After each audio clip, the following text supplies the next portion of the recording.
So hello students, आइए देखते हैं जो टेस्ट में क्वेश्चन आए थे ट्रांजिटिव इंट्रांजिटिव से रिलेटेड। तो हमें कहाँ ट्रांजिटिव पहचानने में प्रॉब्लम हो सकती है और कहाँ हम मिस्टेक करते हैं इंट्रांजिटिव पहचानने में, और उसके रीजन क्या है, आइए देखते हैं।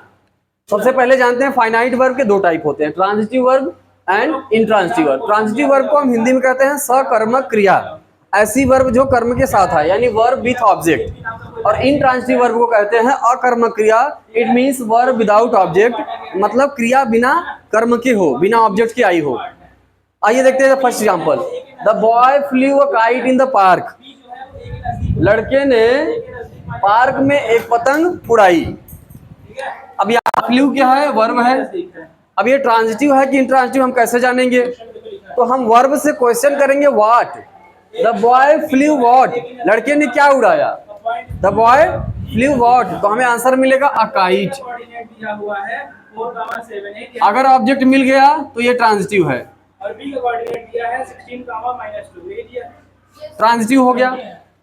The baby sleeping soundly, baby यानी बच्चा, इज स्लीपिंग सो रहा है, साउंडली आवाज करते हुए ना, स्लीपिंग साउंडली खर्राटा लेना मतलब। अब यहाँ पे स्लीपिंग के साथ ऑब्जेक्ट है कि नहीं? स्लीपिंग व्हाट, स्लीपिंग क्या? तो क्या स्लीपिंग का आंसर नहीं मिल रहा है। हाउ, हाउ अगर करेंगे क्वेश्चन तो साउंडली मिलेगा, और हाउ का आंसर एडवर्ब देता है, ये एडवर्ब है।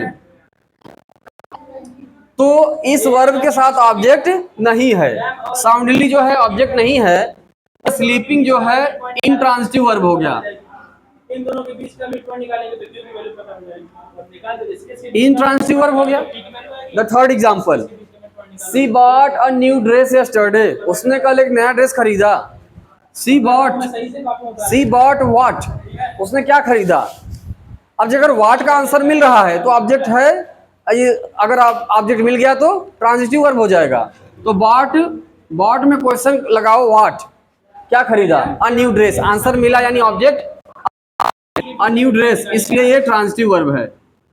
क्या होता है? x1 plus x2/2 transitive verb. चलिए ठीक है। Birds fly in the sky, पक्षी आकाश में उड़ते हैं। फ्लाई व्हाट, क्या उड़ाते हैं? जैसे a boy fly a kite, बच्चा एक पतंग उड़ाता है।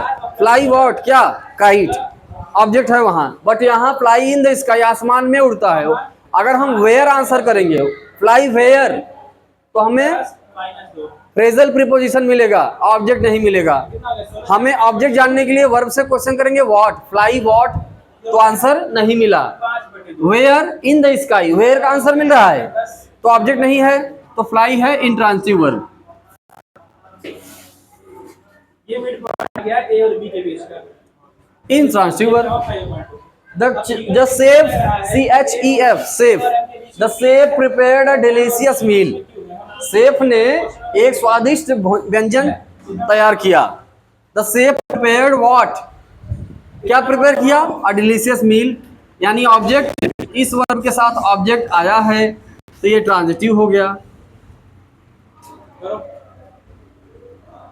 समझते चलिए ध्यान से, ठीक है। My father laughed loudly at the joke, laughed what, क्या लाफ, आंसर नहीं है।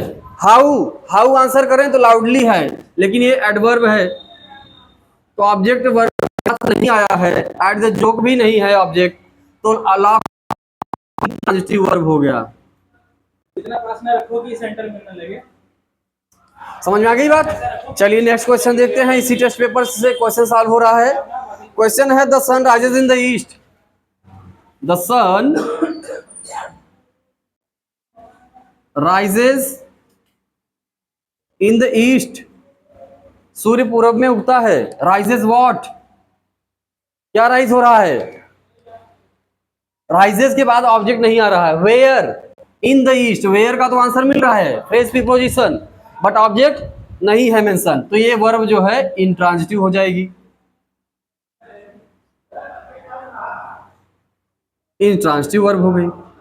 The question number 8, I sent a message to my friend, I sent a message to my friend, मैंने अपने मित्र को एक मैसेज भेजा। यहाँ पे सेंट अंडरलाइन है, ये क्या है, सेंट व्हाट, क्या भेजा, एक मैसेज, ऑब्जेक्ट है। तो अगर वर्ब के साथ ऑब्जेक्ट मिल गया तो ट्रांजिटिव हो गया।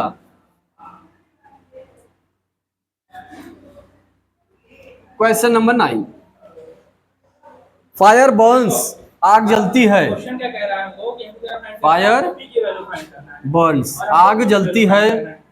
बर्न्स व्हाट, बर्न्स के बाद कुछ है ही नहीं, जाहिर सी बात है ये क्या है, इंट्रांसिटिव वर्ब है। है ना?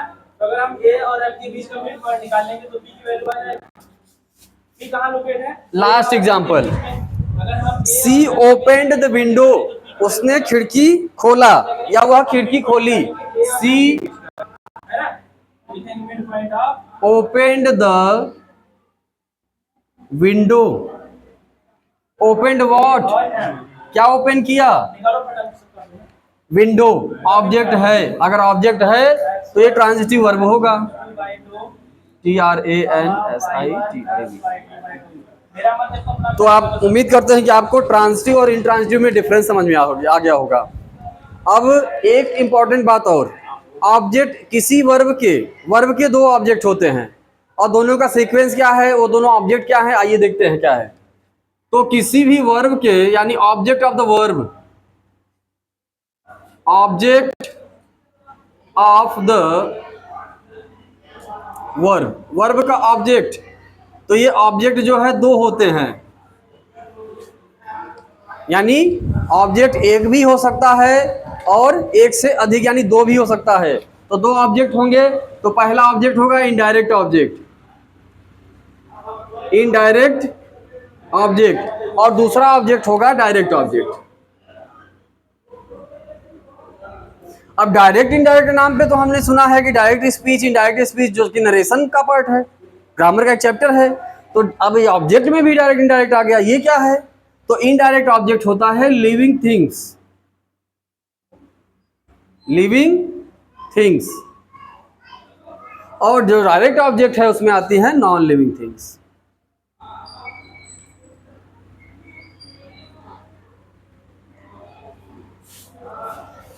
आइए देखते हैं क्या किसी एग्जाम्पल में दो ऑब्जेक्ट आए हैं। I flew a kite in the park, यहां कौन मान लेगा?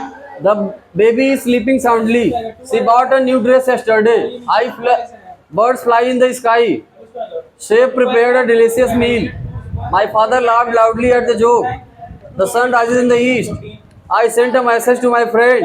टू का डिवाइड करें 2 से तो 1 और 1 का सेंट, ये जो है 19/2 आ गया। अब यहाँ जो ट्रांसिटिव वर्ब आया है, ये ट्रांसिटिव वर्ब सेंट, यहाँ दो ऑब्जेक्ट है।